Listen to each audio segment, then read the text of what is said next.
Hello everybody and welcome to You Have Failed with me, SaiyanVader, aka Ewan. This is the first episode of this new podcast, You Have Failed, and in this sort of podcast, the main conception of the idea is that I'm going to be talking through certain films, TV shows, books, games, any sort of probably fictional media that I enjoy, and give a more opinionated talk on it. So it's not going to be factual, I'm not going to be telling you whether you're right or wrong. This is purely a case of what is my opinion on the subject, and as I'm sure you've guessed from the namesake of the show, You Have Failed, I'm a big fan of Arrow, which has recently concluded after 8 seasons, so I thought I'd take the opportunity to, in this episode, have a chat about the Emerald Archer himself, the show of Arrow. There was a partner video to this on my YouTube channel, SaiyanVader, same name. Please do check out that YouTube channel. I do a lot of Pokemon playthrough, Nuzlocke, everything else. I post AMVs every now and again as well. Basically, if you request something, I will do it. You can request it on the YouTube page, or you'll see down below on King's Eyes there is a Discord called The Failures, and if you join there, you can suggest new videos, you can interact with me, give me ideas, and there's an interactive part of this series as well, which we'll get to. I'll do like interactive parts every time where you can post the answer to the question. So Discord and the YouTube. So as I say, the YouTube did have a partner video to this where I did a bit of a brief talk about Arrow. In this episode, I plan on going more in detail with some of the things I said, going over some different things, because the podcast is a medium to get a lot more things done and said. So I'm really happy to be here. Thank you so much for King's Eyes for having this podcast for me and helping me to put it all together. So without further ado, we will get on with the episode. So, Arrow. 8 seasons, started back in 2012, and I can remember sitting there watching the first episode all those years back in 2012 as well, because I remember I was watching the TV and I was on Sky watching something, and I kept seeing this advert for this thing called Arrow, and I was only 12 at the time, and I remember watching it thinking, oh, what's this? But I just thought it was a film at first, if I'm honest, like a film that came out a few years ago, and Sky were just showing it and they were trying to promote it just to get the views on this film they were showing. But then, maybe a few days after I saw the initial few trailers, I got a call from my nan going, "Oh, Ewan, have you seen the trailer for that new show, Ewan?" It was that new show Arrow, and it was at that moment that it clicked with me that, oh, hang on, this is something new. It's not an old film. I might give this a watch. And I watched the trailers a few more times. I thought, well, that looks really cool. So I remember I tuned in for the first episode, and I'm not going to lie, I have been hooked ever since, and I fell in love with the show through its ups, through its downs, because I will admit it's not perfect, and I will discuss this a bit during the video, but I thoroughly enjoyed the show of Arrow and everything that it sort of brought out in me, and just all the ups and downs, because it really inspired me in certain ways. Because I think the main thing to look at here is Oliver Queen as a character, because he is obviously the driving force of the show, Green Arrow himself, and what sets him apart from, I think, other TV superheroes, or even film superheroes, is he seems so real. He wasn't perfect. I've always liked characters that aren't perfect, they're flawed. I don't like the goody two-shoes characters like Superman or those sort of characters. I mean, I do still like them to an extent, but they're not my favourites. I prefer the flawed, humanised characters, because I feel like I can relate to them more.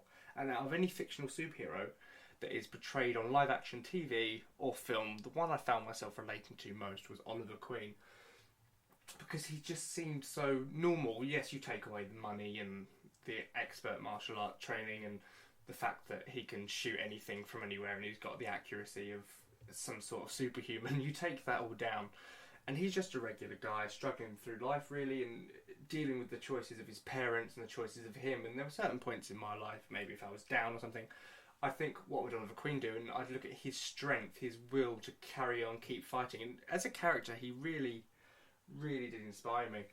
But as I said, the main part of that is because he was so real. We start out meeting him, and you find out, obviously, the first thing you see is him sort of escaping from the island. And you realise he's been there for 5 years, and it's clear, without even saying anything, that he's been through a lot. And as you get introduced to him, you realise that he used to be a right douchebag of a person, like a really rich kid, just didn't care about anyone else's feelings. But you can see in the Oliver Queen that you've met in this episode that there's something different, there's something not right. And as you go through the series, you realise that if anything, he's damaged from the experiences he went through on the island. But he came out stronger on the other side, as I think in an episode on with the Huntress, Helena Bertinelli, she even says that he's been through a crucible and he came out stronger. And that is so true of the character. He had those 5 years on the island in Hong Kong and Russia, wherever he was.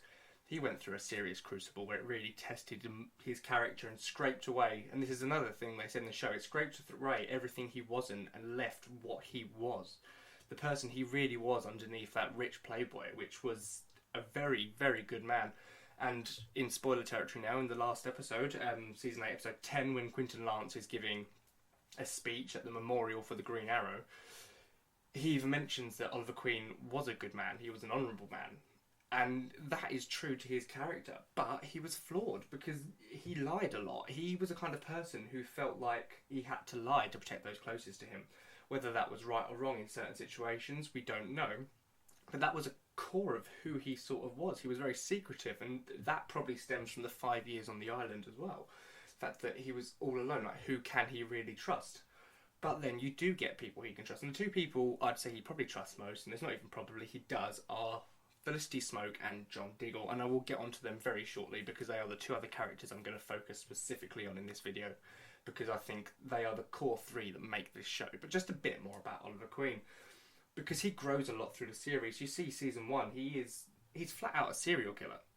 He has no remorse, he works his way through people without caring, but as he develops, mainly because of John Diggle, and you see that actually in the last episode as well in a flashback, it was really Diggle that got him to start thinking, are there other ways to save this city other than just murdering every single 1%er I come across? And he really grows through the series, and he stops killing as much, and he does become a hero, not just crossing names off a list. He's saving his city by taking down crime as well, not just these people who are on the book that his father gave him. And then, obviously, through Tommy Merlin dying at the end of season 1, he decides to give up killing, and this duality between killing and not killing is what really drives his character as the show progresses. And that's what I find so interesting, because he does flip-flop between it. So yeah, season 2, killing's off the table. Season 3, you're treading in some dark waters of the whole League of Assassins, Ra's al Ghul storyline, but he does kill Ra's al Ghul, but he tries his best not to kill in that scenario. Season 4, he goes for the no-killing rule again. Strictly no-killing. If anyone else does die, it's more collateral damage. He tries his best not to kill. But then in the end, to take down Damien Dark for good, he has to put him down. So then by season 5, he's a cold-blooded murderer again. And that is the brilliance of season 5 as a series. That it challenges that duality, because the villain Prometheus, who is the son of someone he murdered in the past, it's the whole point of legacy. What will Oliver leave behind when he dies? Is he just a murdering psychopath, or will he be remembered as a hero? Obviously, we now know as it ends, he will forever be remembered as a hero. The man who saved Star City, the man who saved the multiverse when you look at Crisis. But at the time, we didn't know that. We were really looking at Oliver's legacy as in, well, is what he's doing right? Is the crusade just and fair, or is it actually something he's doing to justify a killing spree? And that constant flip-flopping, going back and forth between killer, not killer, is what made him so interesting. And that is driven even further by the real problem, which is the duality between Oliver Queen and the Green Arrow, the Vigilante, the Arrow, the Hood, whatever you want to call him. It's the duality between the two personalities. A man can't live by two names, as they say in the show. And Oliver didn't think that he deserved to be Oliver Queen. He didn't think Oliver Queen existed anymore. He thought all that was left was the Green Arrow, was this monster, was this darkness that was left with him for the 5 years. And the fight between the two sides of him is really what drove his inner conflict and his character arc through the whole show. Because at the start, he was adamant that Oliver Queen died on the island, and what was left was something else. And he goes on, and through the series, he lets in more of Oliver Queen. He starts to love Felicity. He's obviously loved her for a very long time.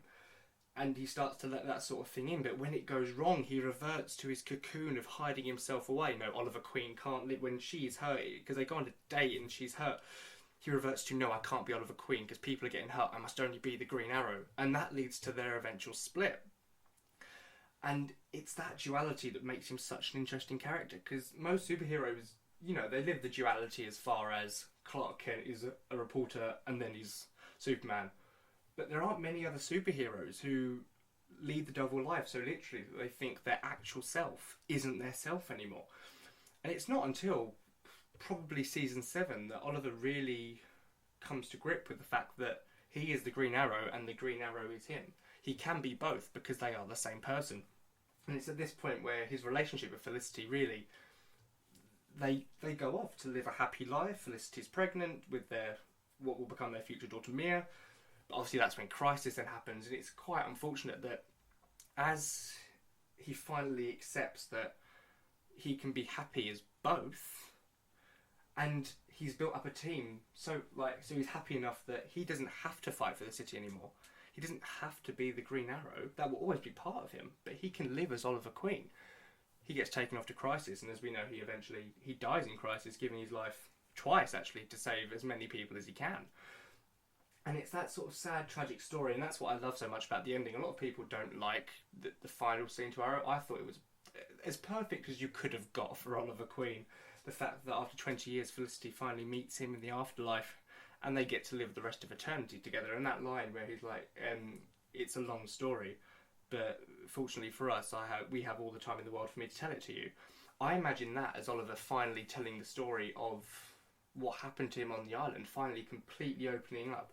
No bars held, just telling her everything that happened to him, the story of the Green Arrow. And that, I think, is such a beautiful moment, the moment where they reunite for that time. And yes, he didn't get to watch his kids grow up, but he got the happy ending he deserved because he got to be with the woman he loved as Oliver Queen. And I thought that was a fantastic ending despite what other people say. But I've spoken about her enough now, so let's move on to our favourite IT girl, Felicity Smoke. Now, Felicity was only meant to be in maybe a few episodes of season 1 as a minor reoccurring character, just helping out Oliver with the cases as she did with the vertigo, hunting down the laptop, etc., etc. But the chemistry between the actress Emily Bett Rickards and Stephen Amell was so good that the people decided to keep her on a bit, and then it just kept developing, and eventually the writers, I think through the power of shipping and the internet, decided, why don't we make her the love interest? And Felicity was such a brilliant character because she was one of the group that wasn't a fighter. She wasn't a soldier, but she was in the trenches with them every single time. She would put her life on the line for any of her friends, despite not being some archery expert, not being some ex-military soldier like Diggle. But she was down in the bunker every single time, fighting alongside the rest of them, never giving up and always having hope. She was the most hopeful out of the three of them, I'd say, to the point where one of my favourite quotes from her is in season 2, I think it's the second to last episode, where Diggle and Oliver go off to get the cure for the Mirakuru. No, go to get Roy to bring him and try the cure, Mirakuru cure on him. She says the line, "If the two of you don't come back, I'm going to be pissed." And it's a very funny line because you can see that she, even in these dark times, is making jokes. Yes, probably to deal with the stress of the situation, but because she had hope in Diggle, but mainly hope in Oliver. You could always see her hope was always in Oliver Queen, that he could be a good man and that he could save the city, that there was nothing that he couldn't do if he tried his hardest. And that, I think, is what made her really stand out, because she wasn't just an IT girl. She was the heart of Team Arrow. She was the heart of Oliver Queen, and she really grounded him. And she would call him out on his bullshit. I mean, Diggle was the only other person who would really do that as well, regularly. She would always call him out, and sometimes I thought it was unnecessary, like the whole thing with William, like, you know, Oliver had an ultimatum, didn't really have a choice in not telling her, but that's something I'll get to in a minute on how far was Felicity good or not. But I think as characters, they worked really well, Oliver and Felicity, and Felicity was brilliant when it wasn't forced, but it's when the show started adding melodrama for the sake of melodrama that it ended up becoming too much of a drag, Felicity, because they tried to force in drama to keep it interesting, but it just made it dull. Like the whole thing with William and them breaking up, I thought that was so unnecessary, and it was just added in there for the shock and the drama, when really, just let them be together. But it's because they knew they were going on for more seasons, they needed to drag out this will they won't they, a bit like Ross and Rachel in Friends. They needed to drag it out, even though logically they should have been together ages ago. And that's the biggest problem with Felicity. They tried to force in the drama for the sake of, we need to keep this show going, and that's, I think, the biggest problem with a lot of the issues in Arrow, which I will get to shortly. But I think we can't talk about the characters without talking, of course, about John Diggle, who is the rock to Oliver Queen. If Oliver Queen ever needed to rely on someone in the field, it was always John Diggle, and he was the one who I always felt like really brought him down to earth and and questioned him on, as I say, the crusade. Is this right or wrong? And they started out not having much like or respect for each other and ended up as brothers. And I think that is the strongest thing about them as characters, that they really were in the trenches together for the long run, these two. And they had that relationship that they would do anything for each other. And that's where some of the melodrama between them was good, because it wasn't forced, the drama between them a lot of the time, because it was a conflict of they were brothers, and if Oliver turned on him, that wasn't good. If Diggle did something behind Oliver's back, that wasn't good. It wasn't necessarily forced between them, because they had such a strong bond that if they betray each other, it is a big deal. And that was the same with all three of them, except to say Olicity had a few that were a bit questionable at times. But Diggle was, I think, the moral heart of the group, that he would always know what to say in a speech. And whilst Felicity was, the backup and the heart in the terms of she had hope, Diggle was the rock and the heart, and he would always support them like the older brother and carry them through, especially Oliver. And both of them Oliver and Diggle would have been dead 10 times over if it wasn't for each other, having each other's back and having that ultimate trust for each other.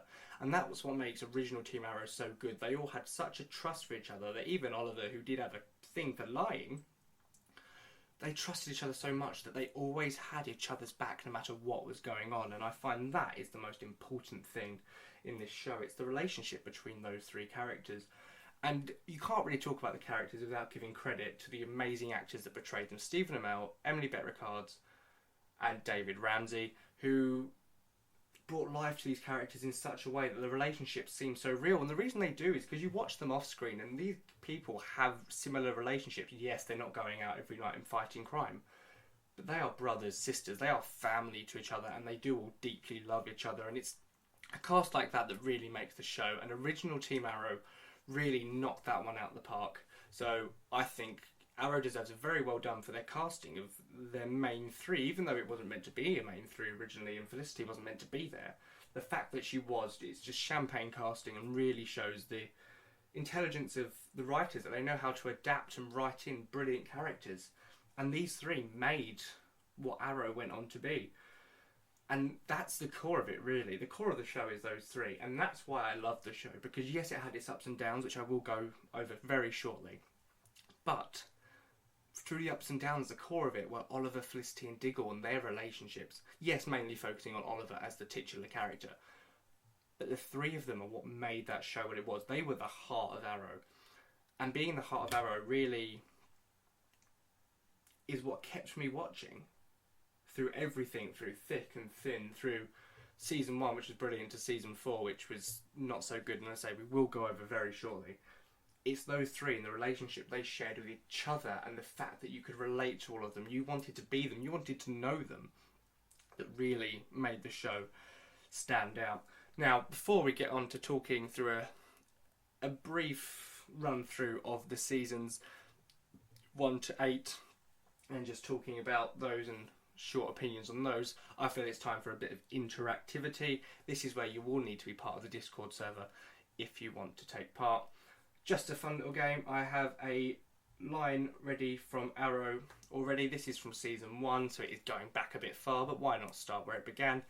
And I'm going to play a bit of the quote, and all you have to do is tell me what the rest of this line is, and you can even detail the scene to me. And this will be in one of the servers on the Discord channel. I believe there will be one like user interaction or podcast interaction. Just comment down what you think the rest of the quote was and what you think's going on in the scene. You killed that man. You don't have to do that. Yes, I do. So what is the ending of that quote or scene? Because obviously there's more than one line going on there. That is all you have to do. Let me know what is going on in that scene and how that scene finishes, what line is being said next.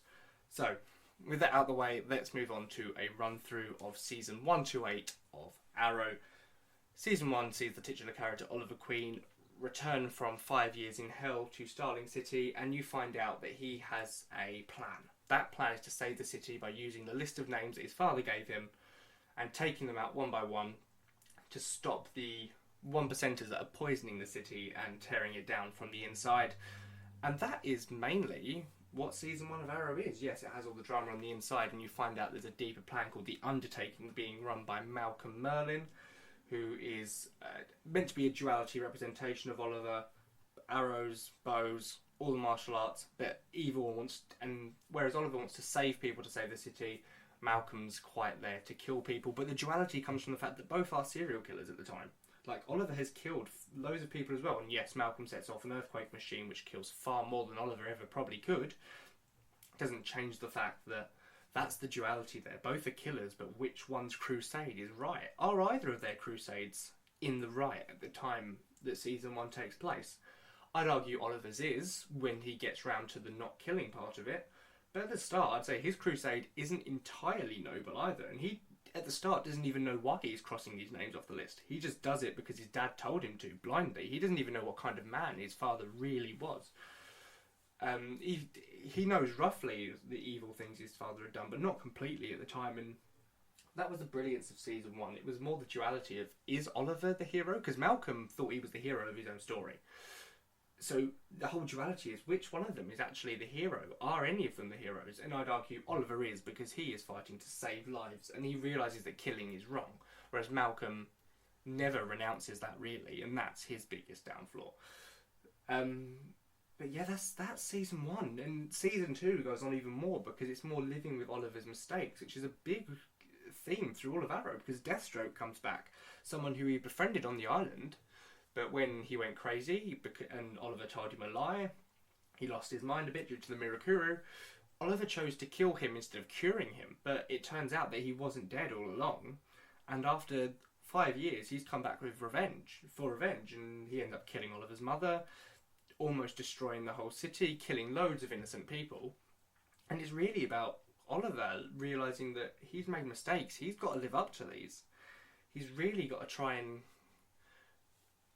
it's that idea of legacy that really drives the show as well, because Oliver's father's legacy was the list and Oliver had to clean that up. It's what legacy has Oliver left in his wake of all the killing, terrible things but good things that he has also done. And that is why I do like season 8. Sorry, just segueing a bit again to season 8, because season 8 shows that Oliver's legacy will be remembered as that of a hero. He was the hero in the end, but back during these early seasons, we had no idea what his legacy would end up being, because we didn't know all the things he'd done, didn't know all the things he would do. We were sort of left in the dark thinking, well, yeah, he's a hero now, but some of the stuff he's done is very terrible and questionable. And that's what I think makes it so interesting. Going into season 3, it had some really good ideas. The whole League of Assassins thing, considering Arrow was, I suppose, Batman anyway. Using Ra's al Ghul and the League of Assassins is a brilliant way to link that even more. I just think sometimes the execution was a bit poor, and I think the end was a bit rushed. We should have had more scenes with Oliver training to be Ra's, and we should have known more about what his plan actually was, because the whole plan to destroy Starling City by Ra's was very out of the blue. And I think it was just a case of the whole thing was rushed, but I did like the start of Olicity and the more will they won't they and Oliver dealing with the two sides of his personality, which was handled quite well in this season. But unfortunately the season just falls flat overall, which is a real shame, because Ra's al Ghul was very good in this season, and I didn't mention him much actually. I'll go back to season 2. Deathstroke was brilliant as a villain and as a character when he comes back in the future as well, because Oliver doesn't kill him, which is part of his whole development and growth. He was brilliant, and Ra's al Ghul was a brilliant villain, acted very well as well, but it just fell flat as a series because of the way it was executed, I think, sometimes, and the way the story might have been a little bit rushed at times. But that doesn't stop it being good, and that does not stop the cast and crew from shining in the way they film, to the way they write, to the way they act. The actual script is brilliant.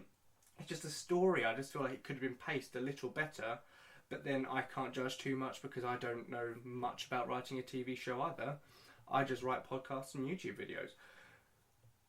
But that's the thing with Arrow. The cast always shines. I say the three that I mentioned earlier between Oliver, Felicity and Diggle always shine. But then you've also got Detective Lance, Laurel Lance, Thea, Roy. All of the cast shine in this show. There's not a character that I can say, even if I don't like the character, the actual actor or actress normally does a smashing job. It's normally just the story or the writing that might let them down. And that's the big case with season 4. Season 4 is fantastic. The acting is brilliant. Oliver Queen is encapsulating as normal. Maybe the Olicity is a bit too forced here. This is, I think, one of the biggest problems of season 4. Olicity is just rammed down your throat, and it's like, guys, like I love them, but let's not just overdo it. But some of the drama's good as well, because you get the drama between Diggle and his brother, and that's a new dynamic, a new side to Diggle that you don't see. But I think the biggest problem with season 4 was the fact that Arrow was conceived as quite a down-to-earth show, based really off the Dark Knight trilogy, I suppose, where it's meant to be realistic, dark and gritty. But then you get to season 4 and they introduce magic, and the Lazarus Pit I could accept. I'm like, yeah, fine. I know you've introduced metahumans like the Flash as well. I've got nothing wrong with that being on their own show. But Arrow should have always tried to keep it down to basics and the way it was. And Damien Dark the acting was brilliant. I can't fault the acting for Damien Dark whatsoever, or the casting. I just don't think Damien fit with the theme of the show, and that's the biggest problem, because he was very good in Legends Season 2. The Legion of Doom were fantastic. And that's what I mean, the character was good, he just didn't fit the tone of Arrow, which was more... I know they were going for a more light-hearted approach in Season 4, but you can be light-hearted without getting too silly. That's the balance you needed to find, and Arrow always worked when it was darker anyway. Yeah, have Oliver smile a bit more, have him make a few jokes and quips, but let's not make it Flash and Legends of Tomorrow level silly for the sake of... It just didn't work for the show. And I like the fact that after that season, which was really a trial, I suppose, you get season 5, which, as Stephen Amell famously says, it was going back to basics. And that it did, because season 5 was fantastic. Most people would argue that it was the best season of Arrow. I think I personally prefer season 1, but that's more for nostalgia, I think. But season 5 is fantastic. I could sit there and watch season 5 over and over again. I could watch all of Arrow over and over again. But season 5 is a very specifically good series for the way it, once again, deals with legacy. Because Prometheus is the son of a man that Oliver killed back in season 1. You don't see it in season 1. It's sort of one of the people that you don't see him kill, but he does do it in season 1. And he's out for revenge for his father, trying to prove that Oliver isn't a hero, that he's just this ruthless killer that killed for the sake of it and used the list as an excuse. And it's so clever. And you get the new Team Arrow as well, who, whilst they're never going to replace Oliver Felicity Diggle, Wild Dog, Mr. Terrific, the new Black Canary, Ragman, they're all brilliant additions to the team, and I think they all added something. They were just let down in later seasons, but we'll get to that in not very long when I talk about season 6 and season 7. But at the moment we're still talking about season 5 and how brilliant it was. The finale, Lian Yu, was just beautifully done, bringing back old characters, finally rounding off Malcolm Merlyn's character arc, showing that he did love Thea very much as his daughter, as he gave his life for her, and bringing Deathstroke back post Mirakuru. His mental, he's not a bad guy anymore because he's not insane, and he regrets what he did to Oliver, and you can see that brotherhood building again. Yes, it will never be what it was, but there's that trust building again between these two people who were brothers for a certain amount of years on the island. And the way Adrian, the episode, I think Capuchin, which means I think Hood or Arrow, it's one of the two, I'm pretty sure it's Hood, where you just see Adrian torturing Oliver until Oliver admits that he enjoyed killing, and that's why he did it. Not because he thought it was a noble thing to do, but he did it because he liked killing. That was such a brilliantly clever episode.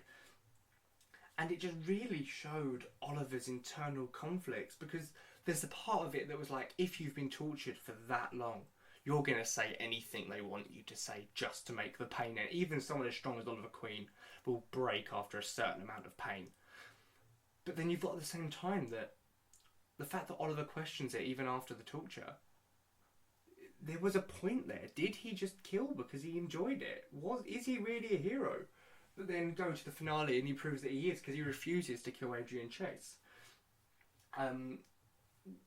Obviously, Adrian Prometheus then shoots himself in the head, causing the island to explode, and we know the rest. But it's a very cleverly written season, and Prometheus being this just mastermind who knows everything Oliver's going to do, and he's always 10 steps ahead. He's just brilliantly clever, and he throws Team Arrow right for a loop. But it was also in this season that Olicity started to get better again, because there were more subtle hints that they still loved each other.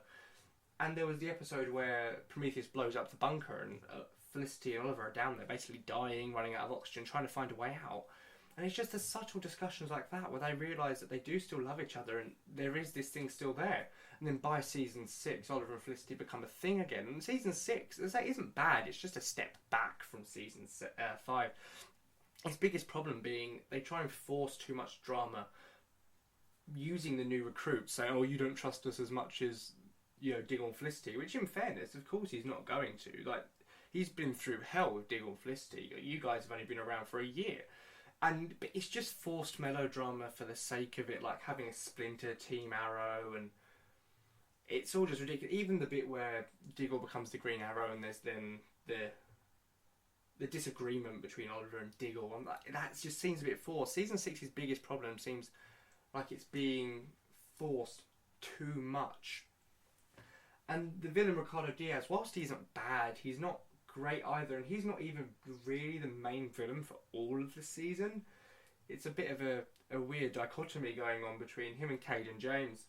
And you get all the other villains as well, so you sort of get a super villain team. You've got Anatoly, Black Siren, Vigilante, Caden James, the Dragon in Ricardo Diaz. And as I say, they're not bad, and Black Siren I think is the best character in that lineup because she gets a full character arc later on, as we'll see through season 7 and season 8. And maybe even getting another one in an upcoming spin-off, but I'll talk about that slightly at the end. But that's the problem. Ricardo Diaz wasn't bad, but he wasn't really memorable. And that was its biggest problem. Then you get to season 7, and this is the biggest, I think, split for me. Because half of season 7, I'd argue, is absolutely fantastically written. And the other half is quite forgettable, to be fair. It's the first half that's brilliant, where Oliver's in the prison complex, is it Slapside? And it's him living with being a criminal, but living with all these people that he has put away as the Green Arrow, and they all know who he is, and it's basically him trying to survive in prison, but also finding out there's darker things going on in the prison, and actually still being a hero despite being a detained convict. And it's very good to see, and almost the finale of that arc is brilliant. On Ricardo Diaz lets all the prisoners out, and it's Oliver Queen, but he makes the unlikely ally of Bronze Tiger, and the two of them fight their way out of it. And obviously Oliver Queen then eventually gets released, but that sort of finale of that arc was better than I think the finale of the actual season, really, because it was just so well written, so well put together, well acted by Stephen Amell. And I really loved it. But then you've got the second half with the Ninth Circle and Emiko Queen, and I thought there was so much more you could have done with it. Emiko's motivations were a bit iffy to do, because it was to do a business deal with Robert Queen, and there was just so much that was forgettable about it, and she wasn't a very forgettable villain, which is a shame, because the theme of season 7 being the whole thing of finally letting go of his father's mistakes and realising that they aren't all on his shoulders. He's got his own life to live. And eventually it's the whole idea that he feels comfortable, that he has saved the city. He is willing to leave the bunker behind, leave behind being the Green Arrow and go off and live with Felicity. In fact, that final scene in season 7 where you see them close down the bunker, it's quite fulfilling, because Oliver Queen finally feels like he's done what he set out to do all those years ago. He's saved the city, but he's inspired another group of people that will come up and save it if it ever does fall back into darkness. And that's where the flash forwards are really controversial for me as well, because the flashbacks in all the previous seasons have been, season 1 and 2 I'd say they were brilliant. Season 3, it's getting a bit unnecessary. Season 4, season 5, good for more of an origin story. But the flash forwards are very questionable in the series, because I think the casting is brilliant. In fact, Catherine McNamara as Mia Smoke, Black Star, which is essentially a new character, not Black Star, but Mia Smoke was brilliant. I thought she was brilliant. She plays the daughter of Oliver and Felicity perfectly well. She looks like a mix of two of them, and she acted like a perfect mix of two of them, but also someone who didn't grow up with that father. But you can see in the way she resents him that rage that Oliver Queen was quite famous for. And I thought the casting was brilliant. And the flash forwards, whilst enticing, it sort of ruined the whole point of what we're seeing in the present. Because we're seeing in the present Oliver willing to give up being the Green Arrow to go and live a life, and having these people that can take over for him and keep the city safe. As Diggle describes it, a cycle of heroes, a cycle of good. But then we see in the future that these people have let him down, and some of the people he trusted most are the reason the city is now in ruins. And that's where the flash forwards really get me and confuse me on, well, what's the point of this? Because in the one story, we're seeing how Oliver Queen is ready to trust other people and finally give up and let other people take over for him. But in the flash forwards, we're seeing it was all for nothing. But then we get to season 8, where we, I suppose, find out why they did that. Because season 8, I wouldn't really call it an episode of Arrow. Sorry, season of Arrow. It's crossover prep season, really. It's Oliver getting ready for Crisis, and whilst I love all the cameos, and it was really a way for Stephen Amell to get one last scene of a lot of characters who had died, and the episodes were all brilliant.